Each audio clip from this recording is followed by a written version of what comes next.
Top of the morning to you. This is Brian at lifechampion.coach. And it's a beautiful morning.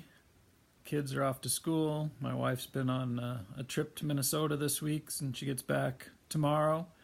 Tomorrow we're going up to the mountains to hunt down a Christmas tree in the forest up by Winter Park.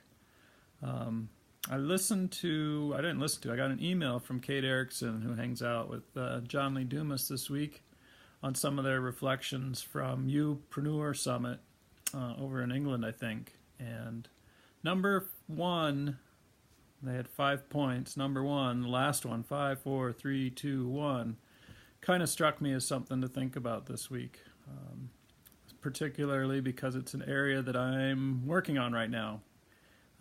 It's funny how the content that we read and view and listen to often speaks to us.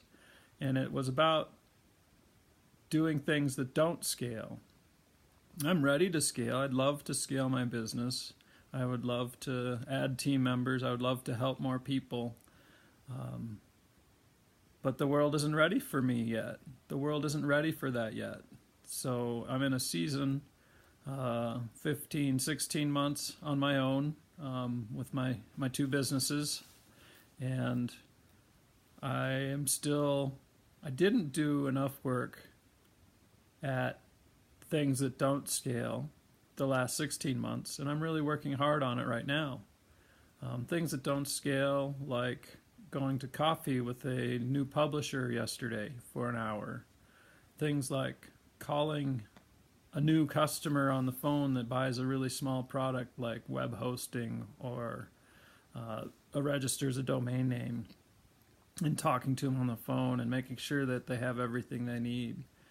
Volunteering and serving in the technology and the mastermind community, and just giving myself, giving my knowledge, giving my experience.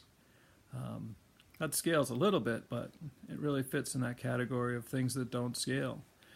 Calling companies, calling friends and relatives, and trying to understand their business, their home, their organization, their club, and finding places and opportunities to grant and offer value to them.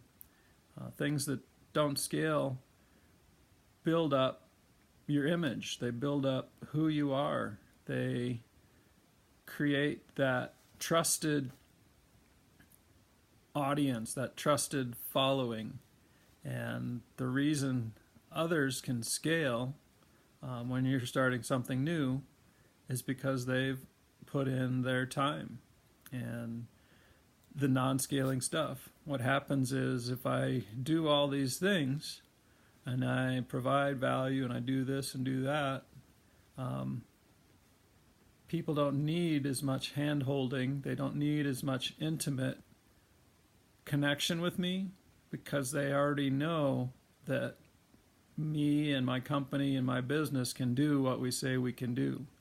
There's that social proof.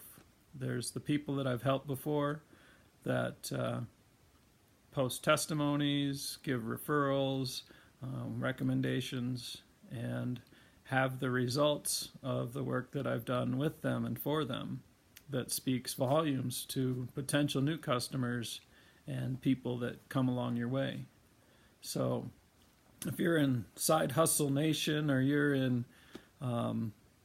48 Days Eagles, or you're in any group where you're trying to move from a job to a business, you're in a great position to do things that don't scale, so that you can put things in place to establish your company with social proof, with strength, and with a reputation, because that's really what it is. It's about having a reputation and having trust with customers and potential customers.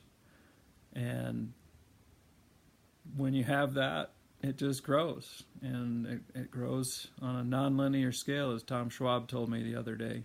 As you grow, it's going to grow a little bit and a little bit, and then it's going to go more and more and more and more and more. So take that for what it's worth. Look at where you're at and where you're headed, and determine if you're trying to scale too early, and if you are, scale it back. touch somebody's business in a way that doesn't scale, but can make a huge impact. Top of the morning to you.